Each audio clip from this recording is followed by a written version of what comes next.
Friends, ये हमारा video series है 10th एग्जामिनेशन बोर्ड जो BSCV का है। और हमारा जो पहला वीडियो था जिसमें हमने इंट्रो दे दिया था कि हम सारे चैप्टर को कंप्लीट करवाएंगे हर एक वीडियो सीरीज के माध्यम से। तो हमारा पहला चैप्टर है त्रिकोणमिति। तो उसका आज हमारा बेसिक चीज़ें हैं और उसके साथ साथ जो प्रश्न होंगे टाइप के वो भी आपके साथ हम आज साझा करेंगे। जैसा कि आप देख सकते हैं, यह एक हमारा त्रिभुज है। क्या है? त्रिभुज है। त्रिभुज उसे कहते हैं जो 3 सतह से घिरी हुई होती है। इसमें हम त्रिभुज की कौन से त्रिभुज की बात कर रहे हैं? तो त्रिभुज के बहुत सारे टाइप होते हैं। तो हम डायरेक्ट वे में और सिंपल तरीके से जा रहे हैं आगे क्वेश्चन को टैकल करने के लिए। तो हम सारे चीज़ों को एक साथ समावेश नहीं कर सकते हैं, यानी कि त्रिभुज के सारे टाइप्स बताने, फिर उसके यूज क्या है, क्या उपयोग होंगे, वो कई तरीके के जो प्रकार होते हैं उनके बारे में कंप्लीट जानकारी देना काफ़ी मुश्किल होगा। तो हम केवल डायरेक्ट क्वेश्चन को ही देखेंगे कैसे किए जाते हैं क्वेश्चन। ये जो आप त्रिभुज देख रहे हैं, इस त्रिभुज को समकोण बोलते हैं। अब समकोण क्यों बोलते हैं? क्योंकि जो इसकी एक भुजा जो है एक दूसरे के बीच में 90 डिग्री के कोण बनाती है। कोई भी भुजा हो सकती है, इस साइड से भी भुजा हो सकती है, इस साइड से भी भुजा हो सकती है। फिलहाल चलते हैं आगे। देखिए, जो हमारा सबसे महत्वपूर्ण चीज़ है वो क्या है, तो आपको इसका नाम जानने बहुत ज़रूरी है कि ये जो भुजा हमारा है, ये सीधी लाइन जो देख रहे हैं आप, जो ये खड़ा है, तो इसको हम P बोलते हैं। P का मतलब होता है इंग्लिश में परपेंडिकुलर, और इस P का हिंदी में मतलब होता है लंब। ठीक है। अब जो हमारा ये सोया हुआ है, यानी कि ये सीढ़ी की तरह रखा हुआ है, एक दीवार है, इस दीवार से सीढ़ी रखा हुआ है। तो जो सीढ़ी हमारा क्रॉस दिख रहे हैं, जो H है, H का मतलब होता है हाइपोटेनस। ये जो H है इसका हिंदी नाम होता है कर्ण। और अब देखिए, जो नीचे लेटा हुआ है, सोया हुआ है, जो ज़मीन है हमारा, उसे B बोलते हैं। B का मतलब होता है बेस, और बेस का हिंदी नाम होता है आधार। तो इस प्रकार से हम जब इसको ये जो त्रिभुज देख रहे हैं दोनों, ये जो त्रिभुज है, इन दोनों को हम क्या बोलते हैं? समकोण त्रिभुज बोलेंगे। आखिर समकोण त्रिभुज क्यों बोलते हैं? तो ये 90 डिग्री का कोण बनाता है, इसीलिए इसको समकोण त्रिभुज बोलते हैं। ठीक है। लेकिन 90 डिग्री का कोण जो है, ये एक ही भुजा साथ में बनाएंगे तब होगी।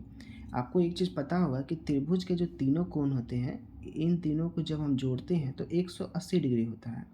अब 180 डिग्री में 90 डिग्री ये बन गया, तो बाकी के 90 यहाँ और यहाँ इन दोनों में विभाजित हो जाएंगे, यानी कि बट जाएंगे।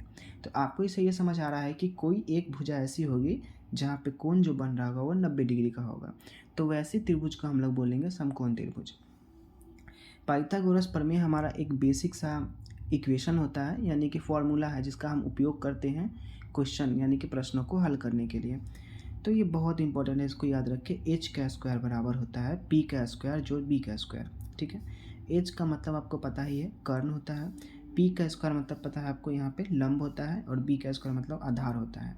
सीधी से फंडा ये बोले कि जो हमारा ये कर्ण है, ये कर्ण हमारा क्या है? ये लंब और आधार इन दोनों के जोड़ देते हैं तब जाके ये कर्ण के बराबर होता है। सीधी से फंडा ये बता रहा है हमारा पाइथागोरस प्रमेय। ठीक है। अब याद कैसे रख पाए हम इस चीज़ों को, तो आगे हम इधर फॉर्मूला देखेंगे। इससे पहले जो है हम इसको क्लैरिटी कर ले कि अगर मान लेते हैं आपको कुछ याद नहीं रहा है कि लंब क्या है, कर्ण क्या है, आधार क्या है, तब कैसे याद रखें भाई? P है, H है, B है, ये हम कैसे याद रखें? इसके बारे में भी आपके दिमाग में कुछ चल रहा होगा। चलिए देखते हैं।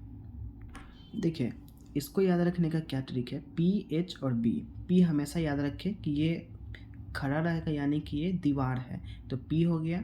और ये जो नीचे देख सकते हैं जो सोया हुआ है, तो ज़मीन है, यानी कि B, यानी कि बेस हो जाएगा। और ये जो दीवार और ज़मीन से जो लगा हुआ है क्रॉस में तिरछा, इसको हम लोग बोलते हैं H, यानी कि हाइपोटेनस। अब देखिए, P, H और B ऐसे याद रख पाएंगे अब इसे। और दूसरी बात ये है कि मान लेते हैं कि आपके दोस्त के यहाँ पूजा था, पूजा में आप गए वहाँ पे, तो पूजा जब हो गया तो आपको प्रसाद मिला। प्रसाद मिलने के साथ क्या हुआ, क्या क्या मिला प्रसाद में?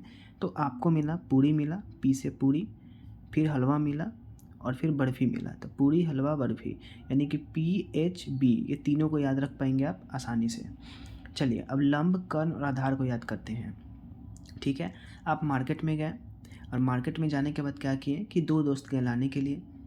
अब मार्केट में काफ़ी ज़्यादा महंगा था कद्दू, तो कद्दू को खरीदे हैं। अब तो कद्दू का दाम लगभग 100 रुपया था। अब लेकर आए घर पे, तो आप दोनों ने सोचा कि 50-50 मिलाकर एक बड़ा सा कद्दू ले लिया जाए, फिर आधा आधा हम दोनों ले लेंगे। तो अब कद्दू लाएँ आप यहाँ से। तो कद्दू जो लाएँ, कैसे कद्दू, वो बहुत लंबा था, बड़ा था। तो उस कद्दू को क्या किए, जो कद्दू था वो लंबा था, तो लंब हो गया। और कद्दू जो बहुत लंबा था, कद्दू और लंबा दोनों मिल गया। अब उसको आधा बाँट दिए, आधा बाँटे तो आधार मिल गया। तो आधार हो गया आधा, लंबा था तो लंब मिल गया, और कद्दू था तो कर्ण मिल गया। अब कर्ण जो था कद्दू, वो क्या था, तो लंब और आधार इन दोनों को जोड़ देंगे, तब हमारा पूरा का पूरा कद्दू मिल जाएगा। ठीक है, यानी कि कद्दू के 2 भाग में हम काटे, तो एक भाग हमारा लंब हो गया, दूसरा भाग हमारा आधार हो गया। तो इस प्रकार से हम याद रख सकते हैं। अब दूसरी वीडियो में हम इसके बारे में चर्चा करेंगे पूरी डीपली वे में, कि कैसे हम आसानी से इसको याद रख पाएंगे।